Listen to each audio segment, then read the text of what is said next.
Bene, siamo tornati in diretta. Arcangelo prosegue questo nostro racconto. Vogliamo fare il punto adesso. Ci do un dato che è arrivato in questo momento, che sono 9 i casi positivi di coronavirus registrati nell'area centrale della Calabria, che comprende le province di Catanzaro, di Crotone e di Vibo.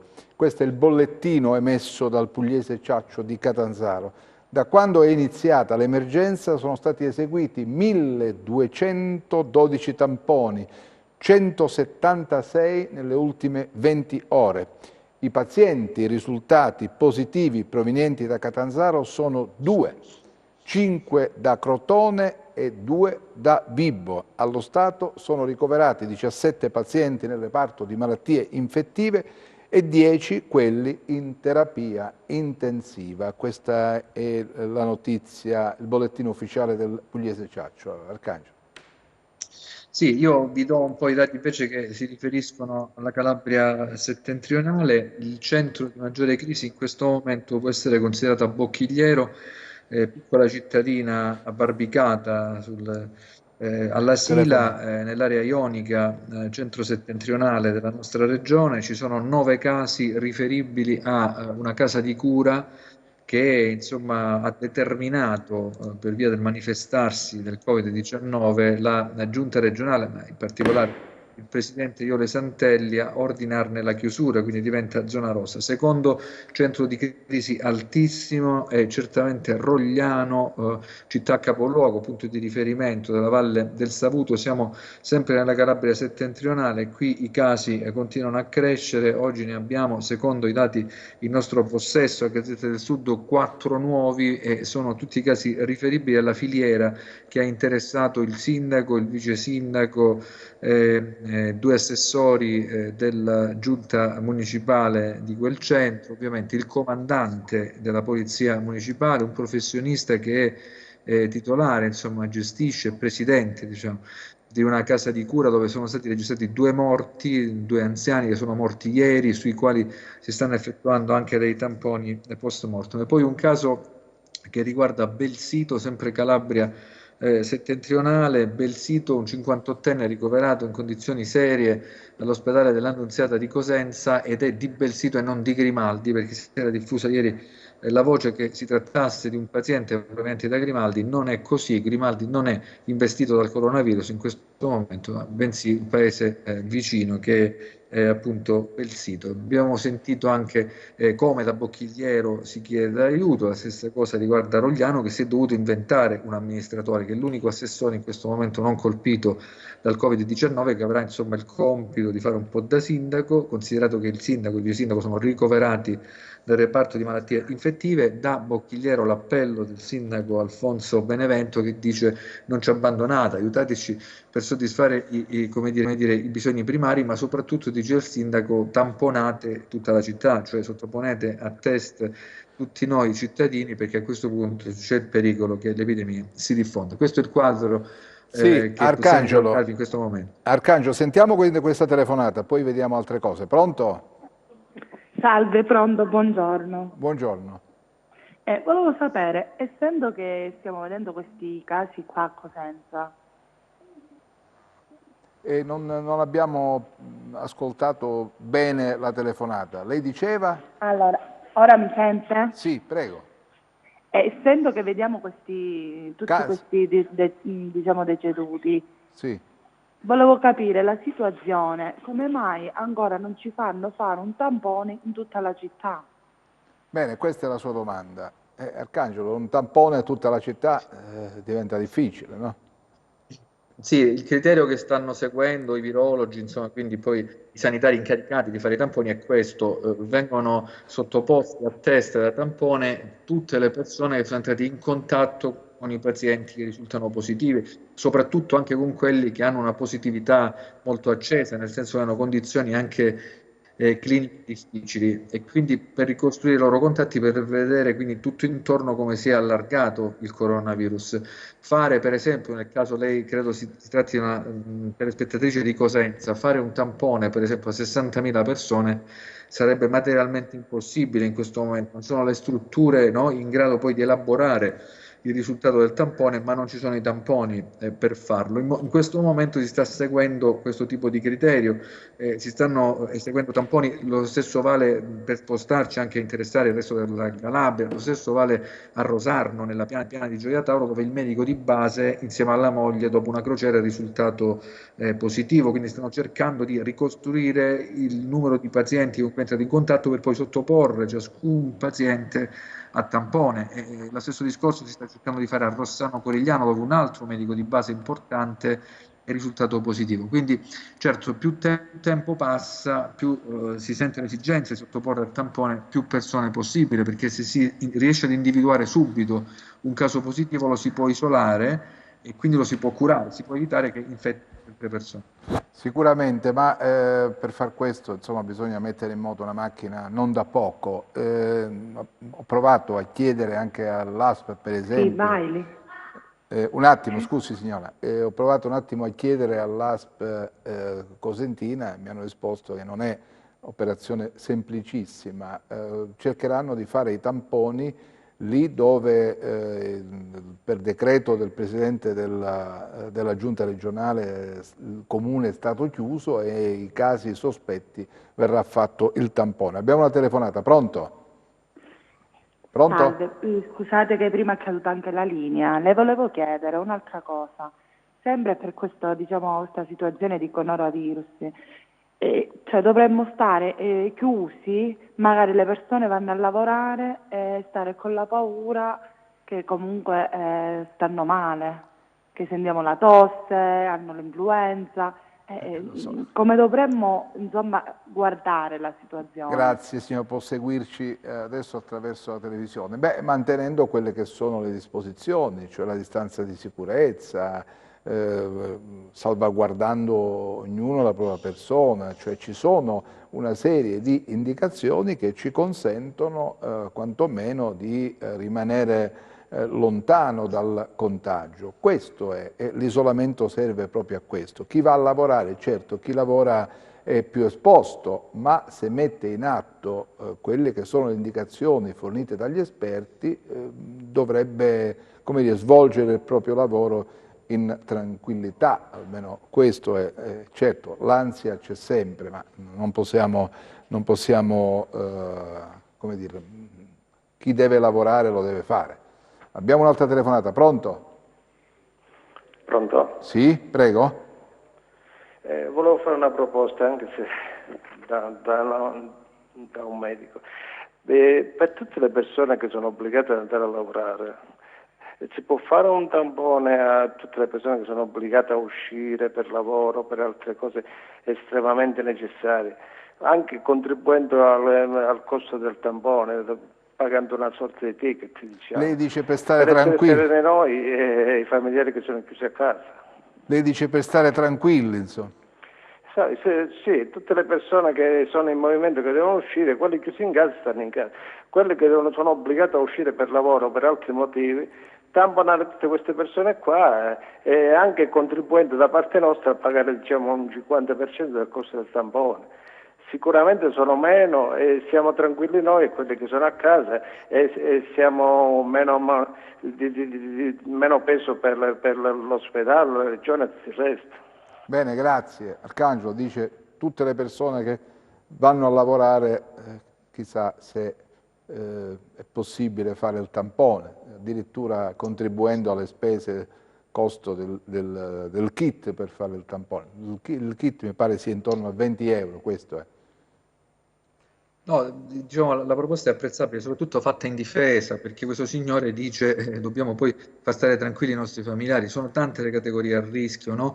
Bisognerebbe fare i tamponi, secondo me, ma poi tutti ci trasformiamo in virologi, in esperti di questioni sanitarie. Io vi dico quello che penso, secondo me andrebbero fatti i tamponi su tutti i medici che sono gli infermieri al lavoro in questo momento in ospedale, sui barellieri, insomma su tutti quelli che hanno un contatto con i pazienti. Poi naturalmente sui medici di base, sugli esponenti delle forze dell'ordine, dell'ordine, perché quelli che stanno su strada ogni giorno, ma che stanno anche in ufficio, sono gli esponenti delle forze dell'ordine, quelli che occupano posti in uffici pubblici. Vi devo dire, per quello che ci riguarda, anche tutti i giornalisti che sono costretti a non lavorare da casa, perché per esempio nel mio caso io sono in redazione completamente da solo, nel caso di te ne siete pochissimi, cioè molti scelgono ovviamente e sono le aziende stesse a indicare, no, ai colleghi di restare a casa per non avere contatti. Chi è esposto in effetti dovrebbe essere in qualche maniera premiato per quello che fa, tutelato, perché non solo deve essere tutelato chi agisce all'esterno, ma soprattutto vanno tutelate le famiglie, cioè quelli che restano a casa, perché dopo che uno trascorre una giornata fuori da casa ovviamente deve tornare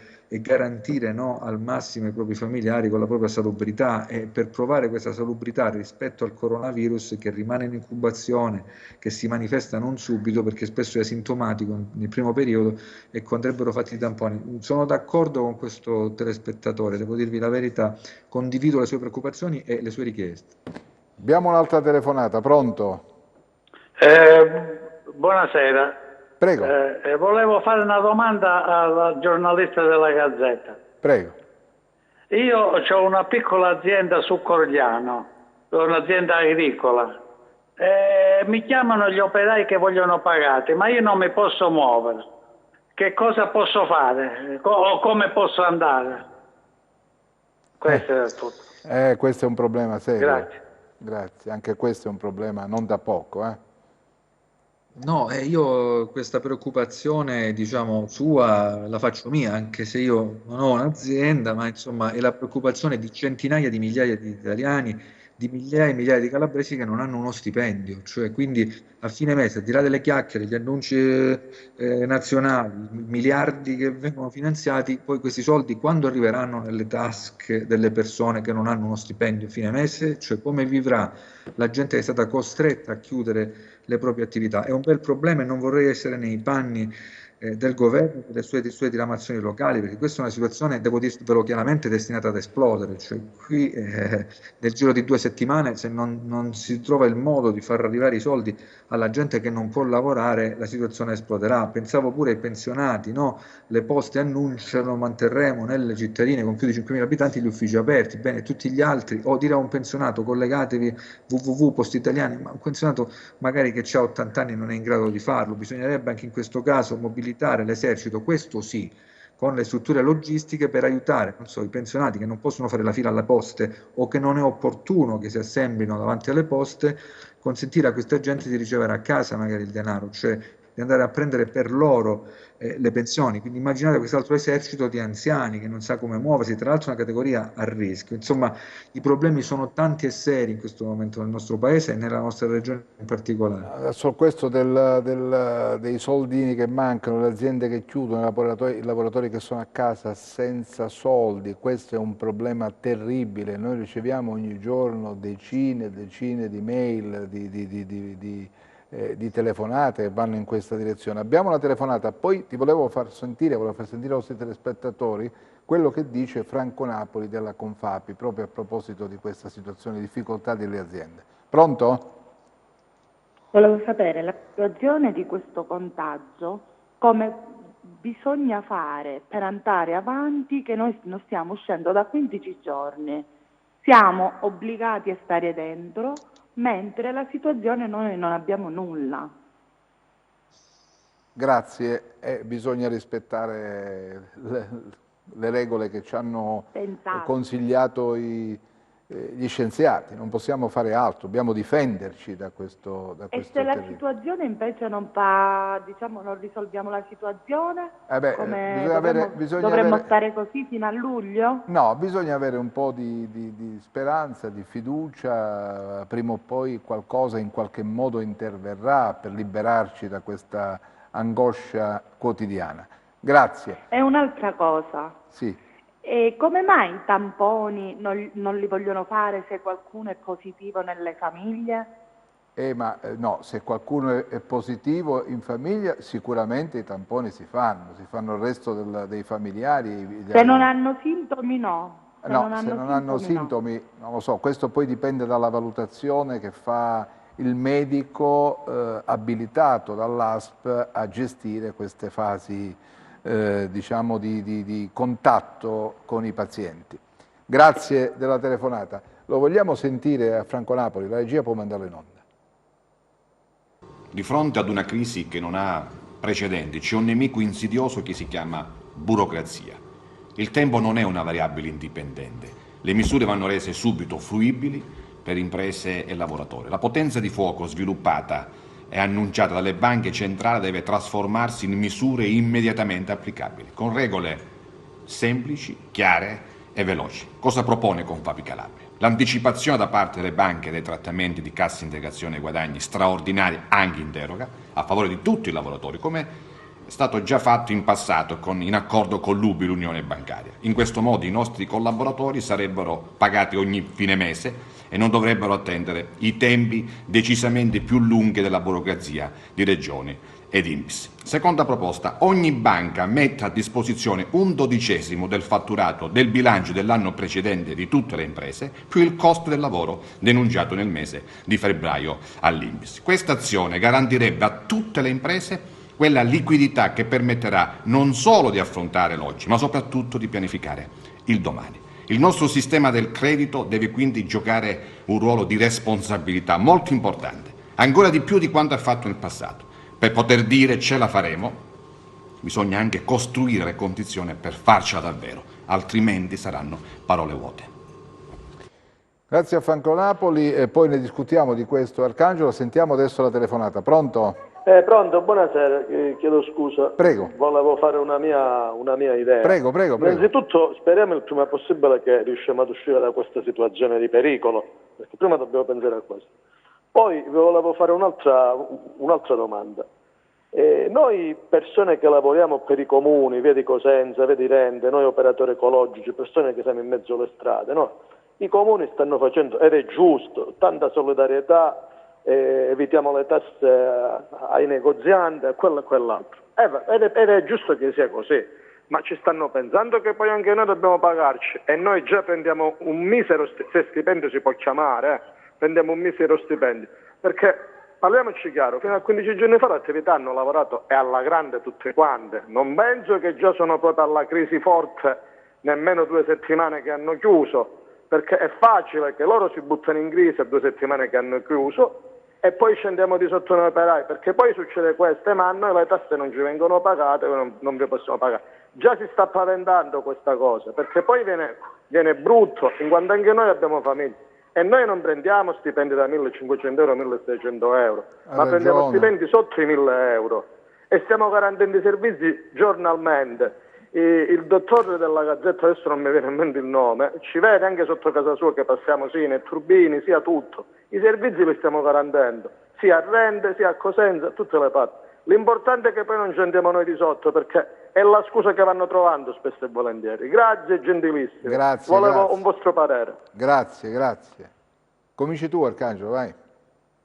Ma io sono d'accordo con questo amico e con tutti gli amici che lavorano. Io voglio anzi approfittare per farvi ragionare su una cosa. Mentre noi dormiamo a casa di notte, questa gente lavora esposta a rischi enormi che sono di salute non solo legati al Covid-19, ma insomma quello che vuol dire lavorare di notte, cioè ci sono categorie di operai, di lavoratori che fanno, come dire, svolgono mansioni rimangono oscure, nel senso che uno non si accorge quando trova la mattina, no? La spazzatura raccolta, i rifiuti a posto, le strade pulite, ecco, è frutto del lavoro di questa gente. Quindi questa gente va tutelata in assoluto.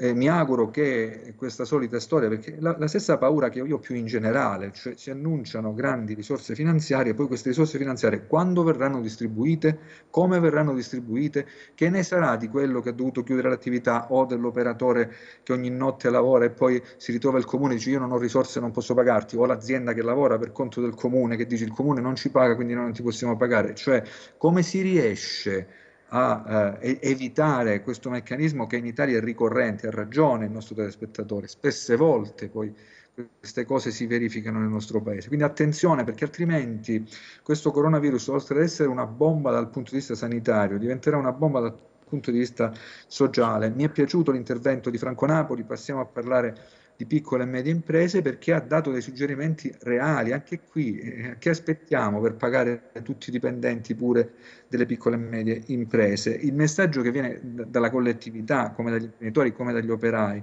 è un messaggio in questa direzione: fateci avere i soldi a fine mese. Dite quello che volete in televisione, ma fateci avere poi i soldi a fine mese, fateli avere pure a quelli che appunto non possono lavorare in questo momento, fateli avere pure a quelli che devono lavorare in questo momento. Io fino al momento non ho capito come si farà, non ho le idee molto chiare, quindi non sono in grado di darvi una soluzione. Speriamo che nel giro di 2 settimane le idee più chiare siano più chiare nella testa di tutti, anche di quelli che devono poi decidere, no, questi meccanismi, il passaggio e l'attivazione di queste dinamiche, diciamo, economiche.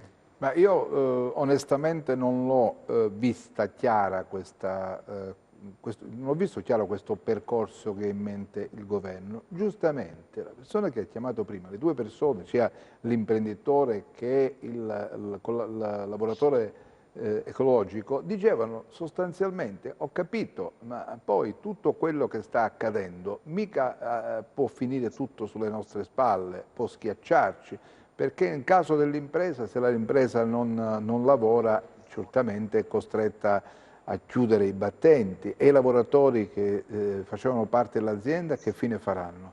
E poi chi garantirà loro lo stipendio? Dobbiamo capire bene esattamente il governo cosa vuole fare in questa direzione. Sarà una macelleria sociale, sarà una cosa terribile. Io immagino al dopo quello che può accadere.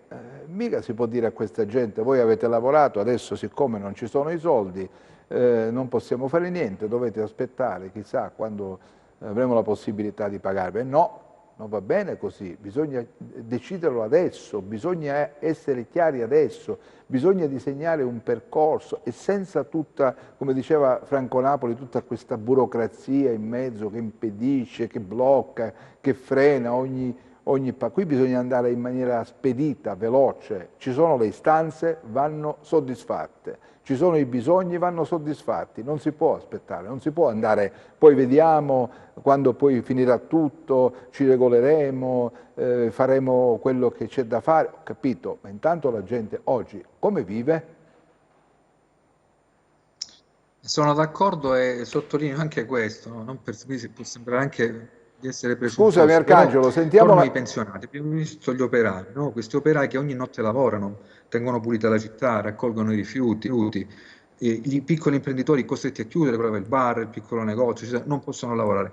Quelli devono lavorare, questi di notte, mentre noi stiamo al calduccio delle nostre case e tengono pulita la città. Gli altri non possono lavorare perché è imposto giustamente dal governo, ma le dinamiche, no, che consentiranno a questa gente di percepire, per quelli che stanno lavorando e per quelli che non stanno lavorando, un reddito, ecco, sono dinamiche individuate. Io non le ho viste, non riesco a capire come si aiutino i pensionati. È troppo facile per le poste dire, per esempio, torna ai pensionati categoria a rischio, ciascuno di noi ha in casa un anziano. Non si può chiedere ad un anziano di fare una fila in queste condizioni davanti ad un ufficio postale. Le poste dicono: noi manterremo aperti i nostri uffici nei comuni con più di 5.000 abitanti. E che soluzione è? O si potrà accedere al ritiro della pensione seguendo la lettera, cioè si va in ordine alfabetico molto banalmente, quindi, ma il problema dell'anziano è che non dovrebbe proprio uscire da casa. Allora facciamo in modo di utilizziamo questo benedetto esercito anziché mandarlo a combattere in guerre che non ci riguardano, no? Appresso agli americani, utilizziamo questi soldati che abbiamo, vengono pagati e l'hanno fatto per scelta il loro lavoro, per esempio per aiutare, lo ribadisco, è un concetto importante, i pensionati, aiutiamoli ad avere la pensione a casa, facciamogliela ritirare, gliela portano a casa e evitano di uscire, se no sarà una strage, perché sono delle categorie più a rischio. La gran parte delle persone decedute in questo momento, per esempio in Calabria, sono tutte persone di un'età compresa tra i 66 e gli 86 anni, quindi sono in gran parte pensionati. Quindi le dinamiche, caro Attilio, cari telespettatori, di come questo denaro annunciato in miliardi di euro verrà distribuito ai singoli cittadini, io non le ho chiare, perché nessuno ce le ha spiegate e nessuno in questo momento ha in tasca un euro. Cioè chi è chiuso da 2 settimane o chi da 2 settimane sta lavorando non ha un euro in tasca, nel senso che lo Stato non l'ha aiutato materialmente. Come lo aiuterà lo Stato tutte queste persone? Attualmente sulla carta si parla di milioni di euro, ma poi quando vai a parlare con la gente che non sta lavorando che non percepisce il salario, che non sa come tirare avanti, ti rendi conto effettivamente che poi tutto rimane sospeso, è tutto un di là da venire, capito? Ma il problema la gente ce lo ha oggi, non fra un mese. Pronto la telefonata? Salve, sono Francesco da Cosenza. Prego. Allora, io sto seguendo la trasmissione, complimenti direttore. Io volevo sapere giusto un'informazione. Perché la Regione o lo Stato non fa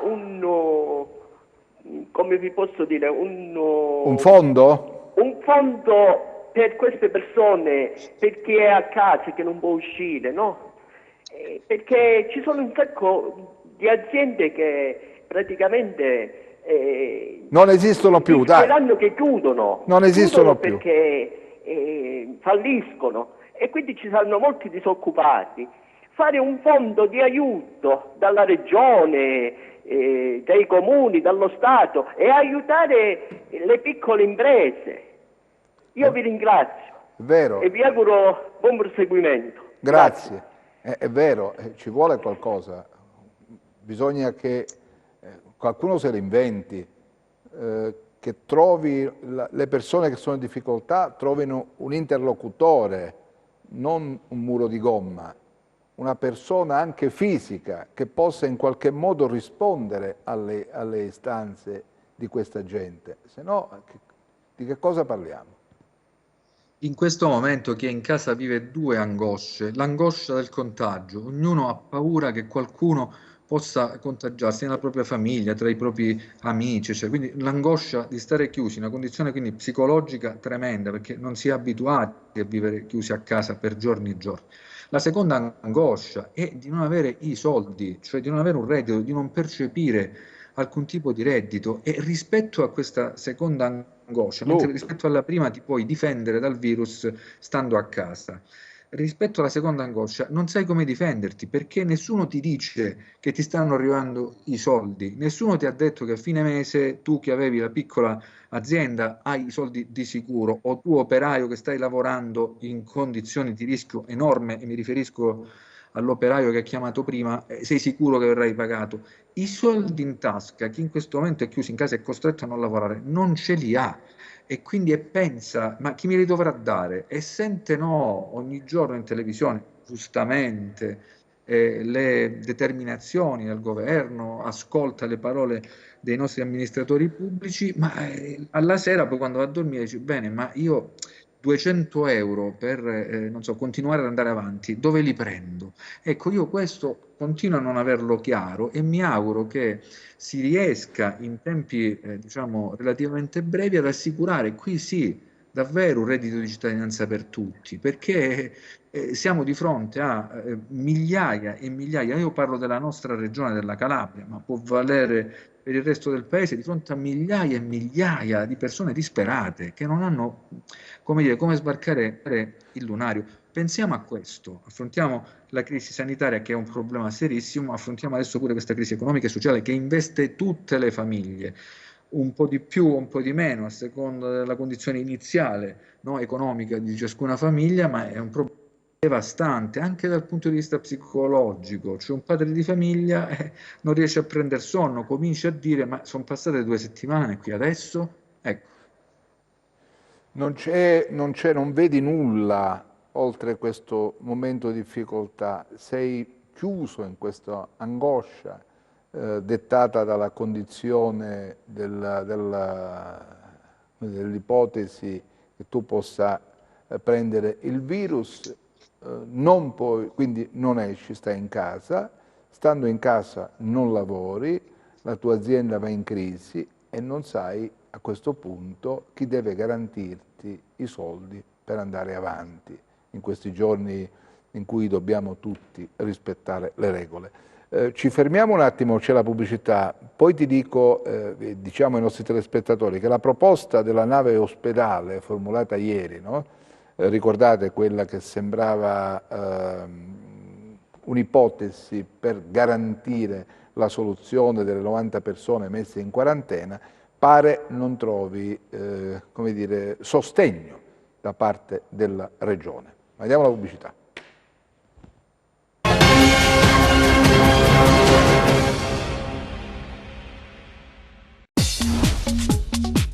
Cerca Teleeuropa sul tuo Play Store o Apple Store e scarica la nostra app.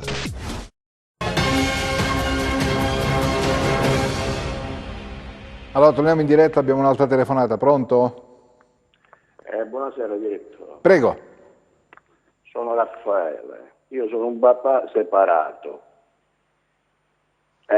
non percepisco nessuno sussidio, nessuna cosa, ho un bambino di 14 anni in casa, chiusi in casa che non possiamo uscire, non ho soldi, come li fa? Come dobbiamo fare? Io non so come dobbiamo fare. Proprio siamo rovinati. Io lavoro esaltatoriamente perché io sono disoccupato, è anche una cosa a dopo, però adesso, poi signor proprio a terra. Ho avuto dei soldi che ho fatto qualche lavoro, ho pagato la bolletta della corrente, mi sono arrivati 220 euro di metà. E come pago? Non prendo sussidio, non vedo reddito di cittadinanza perché dici che tengo il tuo immobile, perché io mi mangio l'immobile per lo Stato secondo me. Io sono separato, l'ex mia sta a rente e adesso è venuta qua a Cosenza che vuol vedere pure il figlio. Avete capito? Però siamo rovinati. Io non tengo niente. Chi mi mangi? I muri, mi mangi i seggi. E i politici prima si vedevano quando ci sono le elezioni, che si vedeva sempre la televisione, ma non si vede più nessuno, come mai?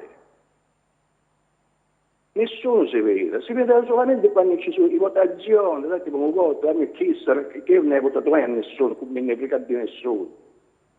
Perché ho cambiato sempre con le forze mie, io poi faccio qualsiasi tipo di lavoro per poter campare. Ma adesso non posso campare più. Che mi fa? Non mi ha piccato, non mi ha ammazzare. No, cerchiamo di lanciare questo segnale, questo messaggio. Sono perfettamente, come dire, solidale con lei e noi ci muoveremo perché spingeremo per quello che è nelle nostre possibilità, amplificando la sua voce, il suo appello, il suo grido disperato a chi, lo so che a chi il governa. Problema su virus. Come? Il problema su questo è giusto che noi stiamo in casa, però non ci possiamo stare più in casa perché non abbiamo nessuna possibilità per poter mangiare. Grazie della telefonata. Amplifichiamo il suo appello. Arrivederci, tenga duro. Arcangelo, questi sono i problemi poi.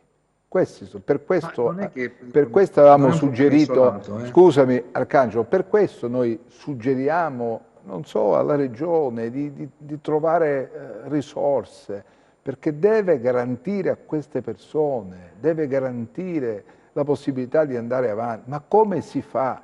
Come immaginiamo che la gente stia in casa, giustamente, perché deve difendersi dal virus, e però non garantiamo loro niente. Non siamo nelle condizioni di poter dire loro: guarda, per questo momento difficile ci siamo noi, ti diamo una mano, ti aiutiamo, perché giustamente dice: ma io che cosa faccio? Mi mangio le mura di casa?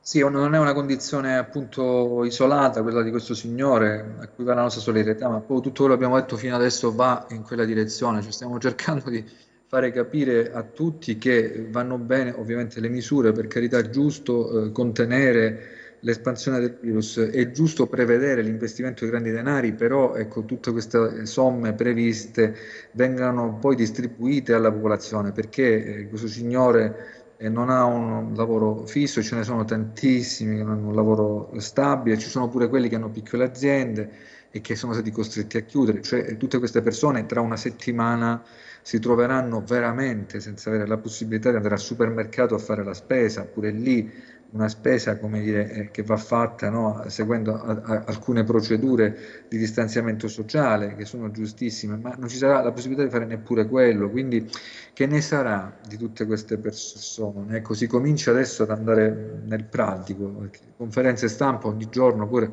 di tutte queste cose abbiamo le tasche piene. Adesso andiamo a risolvere i problemi della povera gente, della gente in generale, anzi non della povera gente, perché sembrerebbe già discriminatorio, della gente, cioè di tutti quelli che non sanno come fare. E sono migliaia e migliaia, lo erano prima in Calabria, prima di questa crisi, adesso lo sono 10 volte di più, perché pure tutti quelli che riuscivano in qualche maniera a svolgere un'attività non possono più farlo. Quindi va bene i 25 miliardi, decreto Italia, eccetera, non pensiamo solo alle aziende, pensiamo ai singoli, cominciamo a ragionare con una cultura dell'umanesimo del lavoro, cioè cominciamo a pensare alle singole persone che non sanno come fare. Tra una settimana questa situazione che ci ha descritto questo telespettatore, che abbraccio davvero così in maniera virtuale, sarà una situazione esplosiva per migliaia e migliaia di altri calabresi e di altri italiani. Si addivenga adesso a delle soluzioni.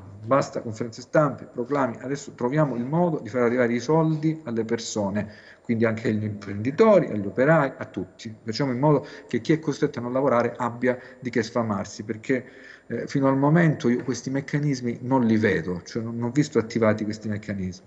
Io torno ad insistere su questa proposta che abbiamo fatto d'inizio di trasmissione, cioè la Regione deve prevedere un fondo cassa, non so attraverso quale passaggio giuridico possibile, però deve far fronte a queste istanze della gente. Quella telefonata è emblematica di una situazione che vivono moltissime persone in questa regione.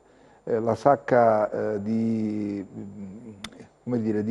precariato che c'è è enorme, è venuto meno anche quel piccolo minimo sussidio, non sanno più come andare avanti. Così come non sanno come andare avanti questi 15 operai che sono stati fermati alla stazione di Bologna questa mattina, volevano tornare al sud, volevano tornare in Calabria, avevano la loro autocertificazione che hanno perso il lavoro e hanno perso l'alloggio, e però sono stati respinti quando sono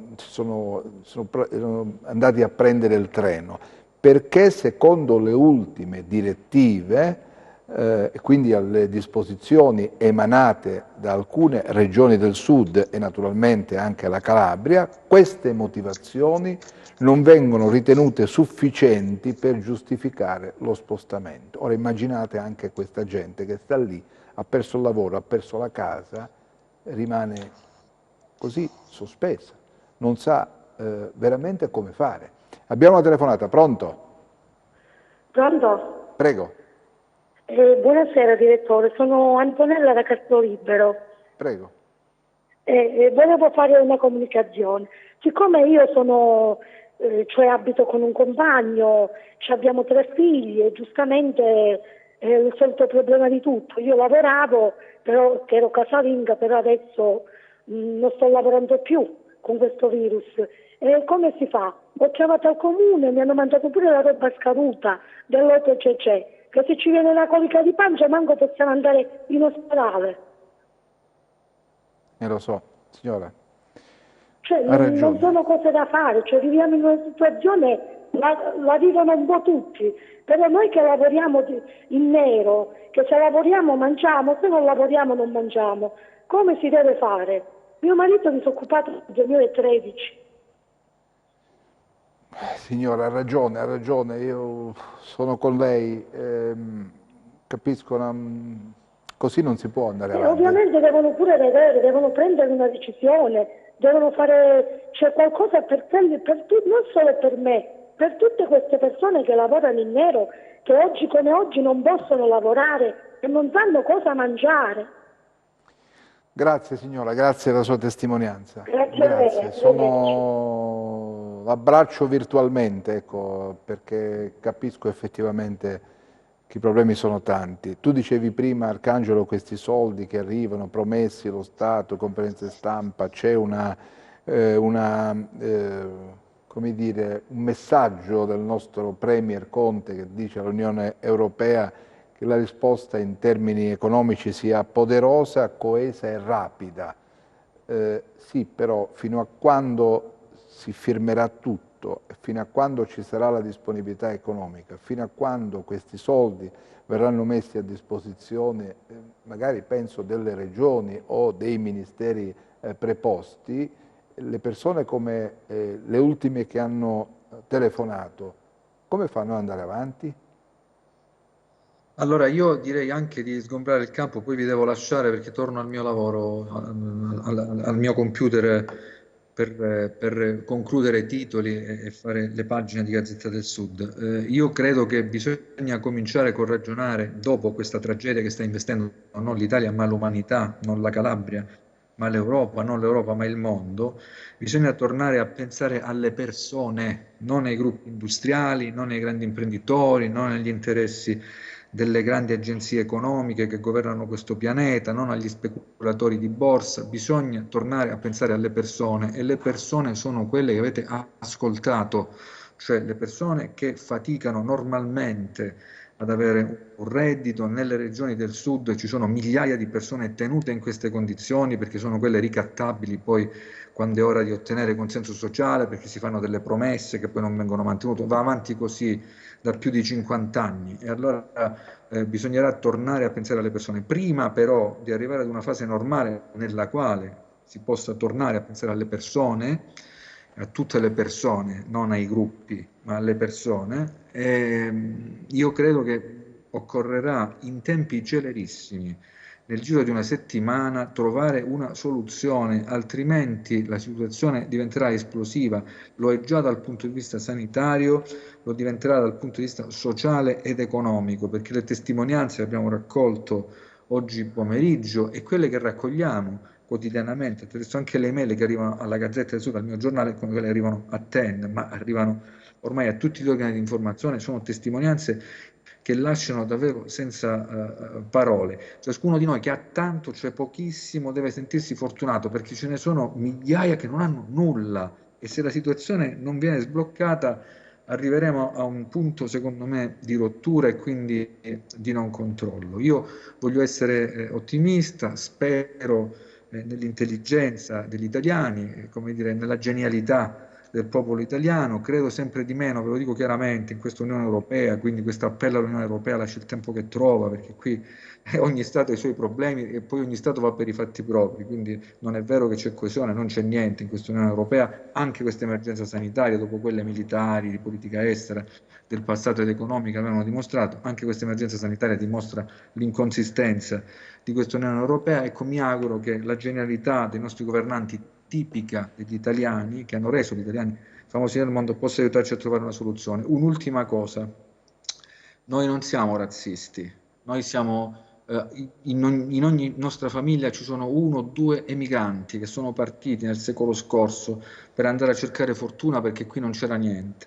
Ecco, non diventiamo neanche razzisti al contrario, cioè non sputiamo pure su quelli che magari disperati come quei 15 operai di Bologna cercano di tornare al sud perché non hanno più lavoro. Ecco, rimaniamo umani pure in questo rapporto, non ci facciamo prendere da leitmotiv, quelli del nord sono tornati, ci hanno infettato, cioè, calma, calma, calma, calma, ricordiamoci di essere una popolazione, quella calabrese, che ha sofferto e soffre l'emigrazione. Grazie e buon proseguimento. Arcangelo, ci vediamo domani. Quello che mi riguarda domani, buon lavoro a Tilio. Ci vediamo domani. Sì, sono d'accordo con quello che diceva il mio collega, amico Arcangelo, l'ultima. Restiamo umani, perché così forse le battaglie le possiamo condurre meglio e le possiamo vincere. Volevo un attimo tornare adesso sulla questione coronavirus che ci preoccupa. Volevo che la regia mandasse in onda questo studio del professor Aiello, proprio dovuto all'andamento del contagio. Da tempo che stanno studiando l'evoluzione e di quella che può essere l'evoluzione del virus in Calabria attraverso dei calcoli matematici. Beh, oggi c'è qualche buona notizia. Sentiamo il professor Aiello. Beh, i grafici della Calabria, in particolare quello del contagio, che secondo me è la chiave di lettura iniziale per qualsiasi altro tipo di ragionamento, è che la crescita che stiamo osservando ieri, l'altro ieri, cioè il più 27 di ieri e più 10 contagiati dell'altro giorno rispetto ai giorni precedenti, quindi una crescita in valore assoluto contenuta, se vogliamo, però in linea anche con la tendenza che stiamo osservando sulla distribuzione dei contagi, in cui da qualche giorno, in particolare da circa una settimana, la curva del contagio sta crescendo, ma a tassi diciamo via via sempre più minori, e quindi questo ci fa pensare che diciamo la tendenza è quella di un attenuamento nel corso del tempo, nel corso della prima settimana di aprile, della diffusione del contagio in Calabria. Dovremmo anche avere un'idea, magari nei prossimi giorni ancora più precisa, del giorno in cui si verificherà il picco del contagio, ma se continuiamo in questa direzione la strada è quella giusta. Dobbiamo continuare ad essere isolati, perché sia il comportamento degli individui sia un po' l'atteggiamento delle autorità sono in linea e sono letti nella giusta direzione dalle stime che stiamo realizzando, per cui i modelli sembrano essere replicabili da oggi a domani e dopodomani. Questa è una buona cosa, perché vuol dire che quello che stiamo facendo dal punto di vista statistico ha una sua robustezza metodologica ed è in grado di capire bene che cosa sta verificando sulla diffusione del contagio del coronavirus in Calabria. Ci può spiegare questa curva che mostra un andamento interessante? Diciamo, il dato di ieri e dell'altro ieri è in linea con le previsioni che abbiamo fatto qualche giorno fa, e quindi intorno al 7, l'8 di aprile noi dovremmo raggiungere il picco massimo di questa distribuzione, il che significa che abbiamo sia un punto di arrivo più o meno probabile, verosimile, speriamo che sia così, e se la tendenza che seguirà la curva della distribuzione del contagio è quella che stiamo osservando in questi giorni, ovviamente bisogna tutto prendere con molta cautela essendo delle previsioni, e il numero dei contagiati è anche rilevante. Noi lo stiamo stimando intorno alle 400-430 unità, quindi stiamo crescendo, ma sicuramente a tassi via via minori, e questo è una grande, diciamo, un grande risultato, che è l'esito delle buone prassi di questi giorni da parte dei calabresi, che ovviamente hanno percepito il rischio del problema di cui stiamo parlando e hanno accettato di buon grado le politiche di isolamento che ci sono state suggerite dalle istituzioni. Ecco, allora ci dobbiamo adesso fermare un attimo per la pubblicità, ci vediamo tra pochissimo perché ascoltiamo anche la voce del sindaco di Bocchigliero, dove sapete ieri la regione ha deciso la chiusura del comune, e poi vi faremo ascoltare la voce di un assessore del comune di Rogliano, che attualmente è in autoisolamento a casa. Sapete la vicenda dovuta al sindaco e altri assessori che sono invece risultati positivi al coronavirus, sono ricoverati in reparto di malattie infettive dell'ospedale Annunziata di Cosenza. Tra poco.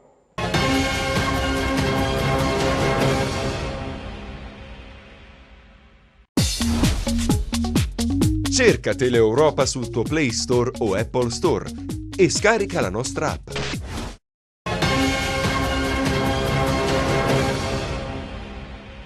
Bene, eccoci tornati in diretta, vi do qualche dato giunto pochissimo che riguarda i ricoveri di oggi nell'area del Cosentino. Ci sono 31 ricoverati, 3 sono in rianimazione, 3 sono in attesa di effettuare il test del tampone.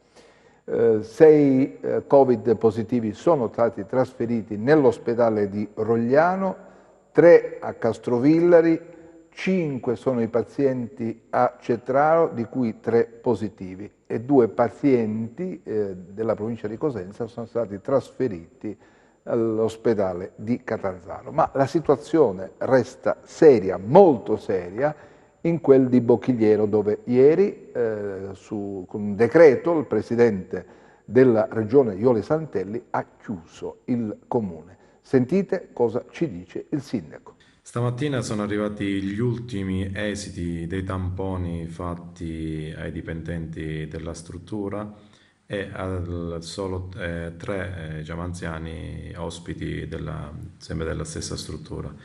Purtroppo 3 dipendenti più i 3 ospiti della struttura sono risultati positivi. Quindi alla data odierna abbiamo 9 casi di positività al Covid-19.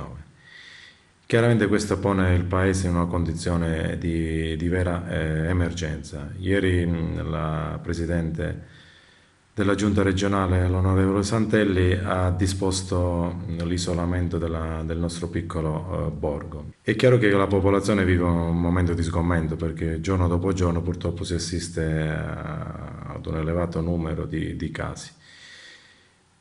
Le persone, tutto sommato, per quello che è stato ormai l'interfaccia quotidiana che abbiamo con l'ASP e con la direzione sanitaria della struttura, diciamo che tutto sommato sia i dipendenti, sia i pazienti, sia gli ospiti sono in buone condizioni. Chiaramente adesso si sono attivate tutte le procedure del caso per cercare di bloccare questa espansione.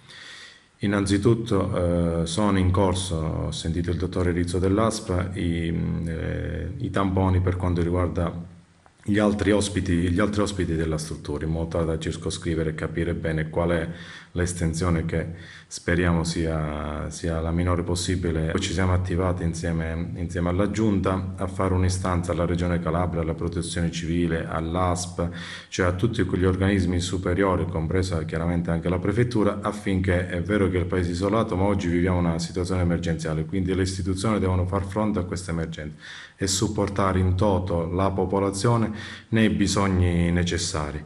Quindi c'è la necessità di non abbandonare il Paese così alla mercé di tutti.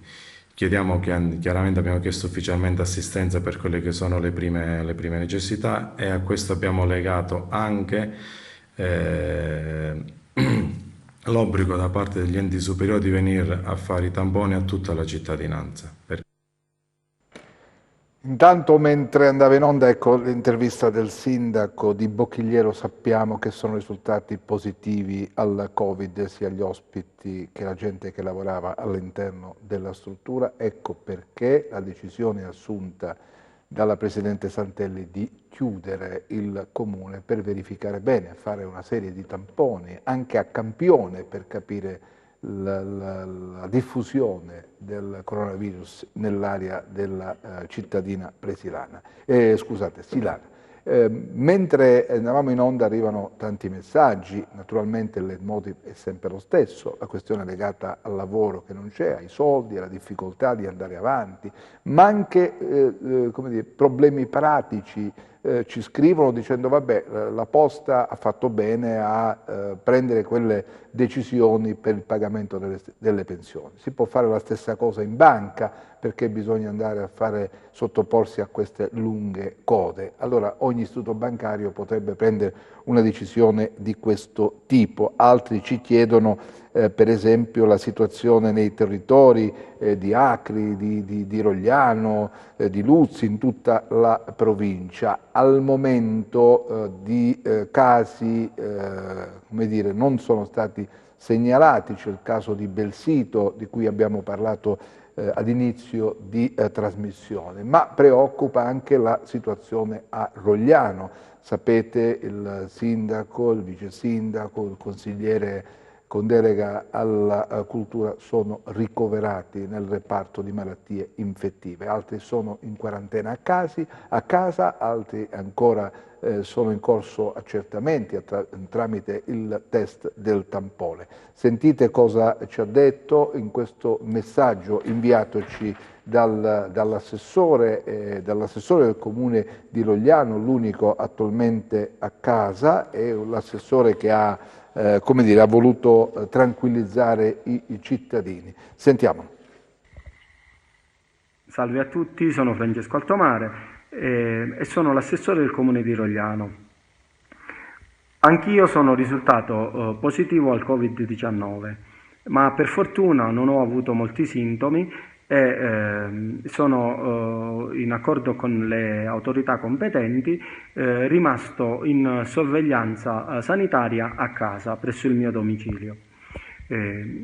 Invece all'interno del comune di Rogliano posso al momento dire che sono 8 risultati positivi al tampone del Covid-19 e un soggetto che, purché risultato negativo a 2 tamponi, è ricoverato presso il reparto di malattie infettive ed è curato come un Covid-19.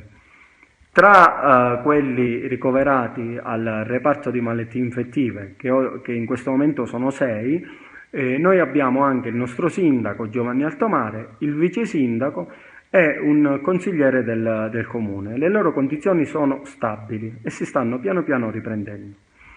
Poi io e un altro assessore del comune di Rogliano siamo in sorveglianza attiva presso i nostri domicili e un altro soggetto è anch'esso in sorveglianza attiva presso la propria abitazione. In queste ore il personale dell'ASP sta effettuando i tamponi a tappeto sui contatti stretti che abbiamo avuto e appena noi riceveremo delle informazioni ovviamente li comunicheremo alla nostra cittadinanza. Io sono convinto che andrà tutto bene e noi ce la metteremo tutta per compiere quelli che sono gli atti per far star tranquilla la nostra popolazione.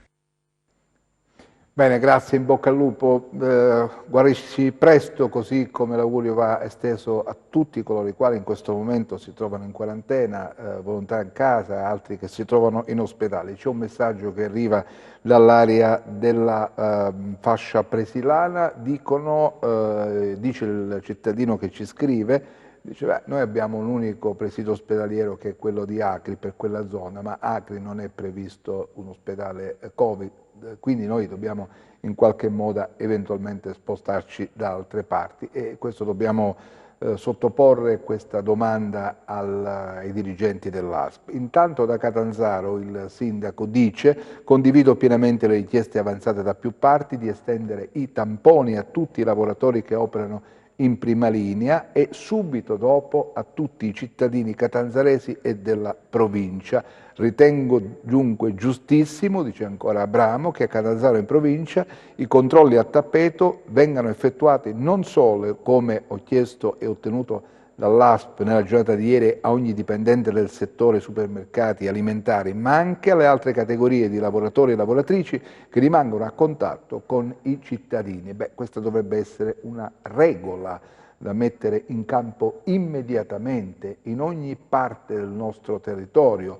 Penso per esempio a tutti coloro i quali lavorano nei supermercati, sono in prima linea ogni giorno, sono a contatto con centinaia e centinaia di persone. Allora sarebbe il caso lì di intervenire, ma questo dipende dalle decisioni che verranno assunte da ogni singola ASP se lo riterrà necessario. I comuni sono in prima linea, i sindaci sono in prima linea, sentite quanto ha detto il nostro Francesco Staticò, per esempio il sindaco di Montalto Fugo. Buongiorno sindaco, ecco, volevamo subito sapere com'è la situazione, come sta reagendo la popolazione di Montalto, che è un grosso centro urbano dell'Interland cosentino. Io sono sulla strada con i vigili urbani, con le forze di polizia, carabinieri forestali, praticamente tutti i giorni, facciamo dei posti di blocco, eccetera. Devo dire la verità che la gente di Montalto sta reagendo abbastanza bene.